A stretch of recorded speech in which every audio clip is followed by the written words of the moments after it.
Bonjour, aujourd'hui je vais vous parler des Opuntia. Alors ces fameux cactus raquettes, certains appellent ça des oreilles de Mickey. Alors le vrai nom français, c'est le nopal. Alors ces cactus-là, ils nous viennent de toute l'Amérique centrale, le Mexique, le sud des États-Unis, et on en retrouve également autour du bassin méditerranéen. Alors ce qui est intéressant de savoir, c'est que dans les Opuntia, certains sont résistants au froid et d'autres quasiment pas. Donc c'est vrai que quand on est en France, ça va être le premier discriminant qu'il va falloir regarder. Est-ce que j'ai devant moi des espèces résistantes au froid? Il y en a quelques dizaines qui résistent vraiment bien au froid. Là, on en a deux. On voit la diversité de formes des raquettes. Alors les raquettes, ça s'appelle aussi des articles. On voit la diversité de formes de raquettes et puis la diversité de formes des épines. Alors certains vont avoir des grandes épines et des petites épines. Certains autres, seulement des petites épines, et encore d'autres, pas du tout. Alors cette plante-là, on va appeler un peu ça des cactus, elle a un grand nombre d'utilisations. Alors traditionnellement, ça servait de barrière pour arrêter par exemple le bétail. Désormais, ceux qui sont amateurs de tortues utilisent les variétés qui n'ont pas d'épines pour nourrir les tortues. C'est vraiment une vraie friandise pour les tortues. Et puis après, nous, quand on est, juste des jardiniers, on va s'en servir pour décorer et également pour consommer les fruits. Alors ça, c'est vrai qu'on peut les manger crus une fois qu'on les a débarrassés de leurs épines, mais également faire des délicieuses confitures. Alors comment on va cultiver le nopal? Comme on le sait, forcément, bassin méditerranéen, ça évoque sécheresse, ça évoque soleil. Donc on va planter ça en plein soleil sur un sol extrêmement drainant. La sécheresse ne tuera jamais un Opuntia. Le seul truc qui va les tuer, c'est l'excès d'eau.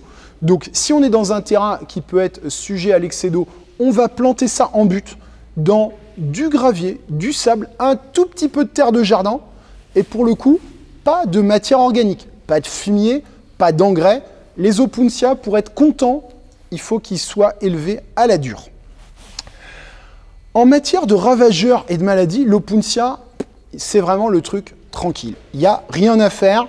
Éventuellement, si vous le mettez, surtout quand on va le cultiver en pot et qu'on veut le mettre en véranda, il peut y avoir des cochenilles. Alors les cochenilles, c'est des sortes de petites pustules blanches qui vont apparaître sur une partie de la plante, tout ou partie. Alors quand on a ça, on va utiliser de l'eau additionnée de 5% de savon noir et on va pulvériser généreusement. Vraiment, le savon noir, il va venir dessécher ces cochenilles et on n'hésitera pas à répéter le traitement plusieurs fois de suite. Donc voilà, vraiment un truc vraiment facile.